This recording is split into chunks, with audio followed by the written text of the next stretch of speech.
हम बात करने वाले हैं दिल्ली रेड फोर्ट ब्लास्ट के बाद हुए एक और बहुत ही भयानक बम ब्लास्ट के बारे में, जो कि जम्मू कश्मीर के श्रीनगर में हुआ है। तो इसी के बारे में आज हम बात करने वाले हैं। जम्मू कश्मीर के श्रीनगर में हुए उस भयानक धमाके की जिसने पूरे पुलिस स्टेशन और इलाके को कपा दिया।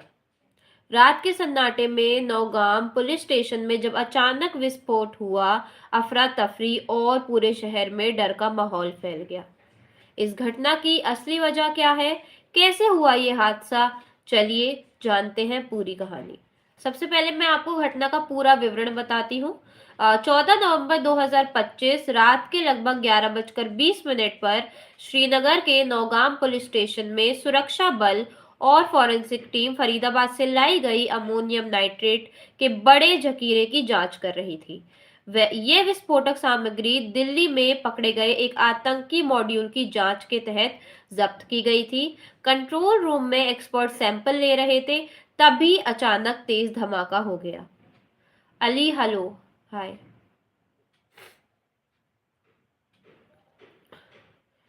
धमाके की आवाज दूर दूर तक सुनाई दी। पुलिस स्टेशन परिसर में खड़ी गई गाड़ियां आग की लपटों से घिर गईं। वहां मौजूद लोग जान बचाकर इधर उधर भागे। आग पर तुरंत दमकल ने काबू पाया, लेकिन तब तक 8 से 9 लोगों की मौत हो चुकी थी।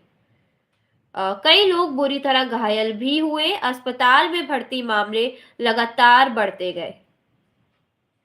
इसी दौरान पुलिस स्टेशन की इमारत का बड़ा हिस्सा मलबे में बदल गया।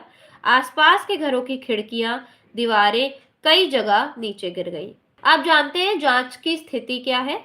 मुख्य वजह सामने आई कि ये विस्फोट फरीदाबाद से जब्त किए गए अमोनियम नाइट्रेट सैंपलिंग के दौरान हुआ। ये आतंकवादी case red fort bomb blast module का सैंपल था। Police team, forensic sciences lab और राजस्व अधिकारी निरीक्षण कर रहे थे, तभी अचानक विस्फोट हो गया। शुरुआती जांच में ये हादसा बताया गया, आतंकी हमला नहीं।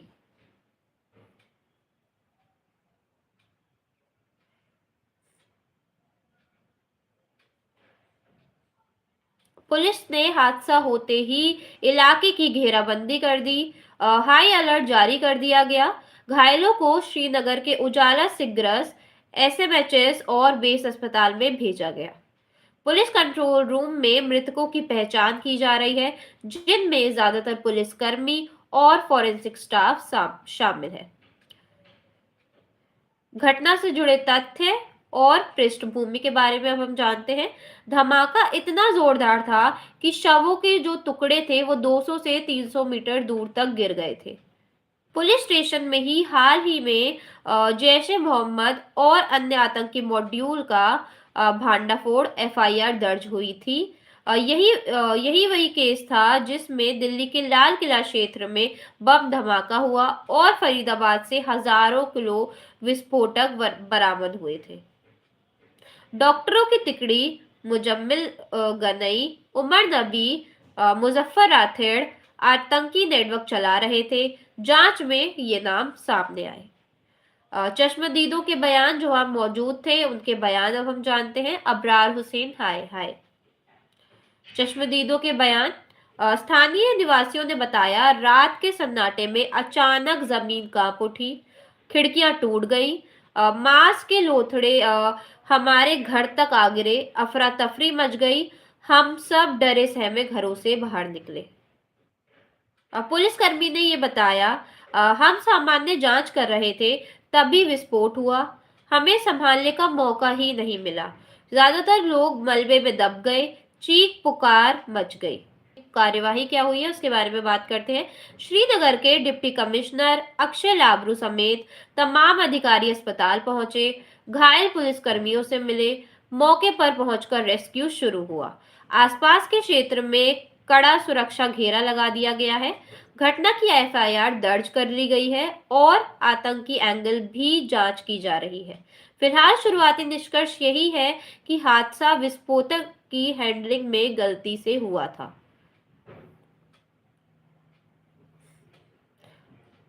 अब हम बात करते हैं बड़े सवाल और उसके निष्कर्ष के बारे में। इस घटना को लेकर के कौन-कौन से बड़े सवाल उठते हैं? पुलिस स्टेशन में आतंकी केस की जांच के दौरान इतनी बड़ी लापरवाही क्यों हुई? मैं आप सबसे पूछना चाहूंगी, जैसे मैंने आपको अभी इस पूरी घटना का एक ब्रीफ दे दिया है, अब मैं आपसे ये पूछना चाहूंगी, पुलिस स्टेशन में आतंकी केस की जांच के दौरान इतनी बड़ी लापरवाही कैसे हो गई? उसकी जांच ही हो रही थी और उसी के बीच में ये बम धमाका हुआ था। चलिए, क्या विस्फोटक जांच के लिए तय गाइडलाइन का पालन हो रहा था? कैसे हुई? क्या ये एक्सीडेंट था या फिर एक प्लान्ड पूरी घटना को ये प्लान करा गया था? चलिए, अब मैं अगले सवाल पे अपने आती हूँ। क्या पुलिस, फॉरेंसिक और अन्य टीमों को जिस सुरक्षा की जरूरत थी वो पूरी की गई? स्फोटक सामान को अगर आप ला रहे हैं तो आपको उसके लिए काफी ज्यादा सिक्योरिटी और काफी ज्यादा प्राइवेसी चाहिए होती है, जो शायद उन लोगों को नहीं दी गई होगी। चलिए, अगले सवाल पे मैं अपने आती हूँ। पुलिस और फॉरेंसिक टीम की ट्रेनिंग व संसाधनों पर तुरंत निवेश जरूरी है। अब मैं आपको ये बताना चाहती हूँ कि इसका निष्कर्ष क्या निकलता है।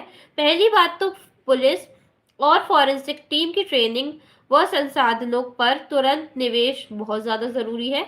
दूसरा, आतंकी केस के सैंपलिंग के लिए भविष्य में सुरक्षा मानकों को और कड़ा करना होगा। चलिए,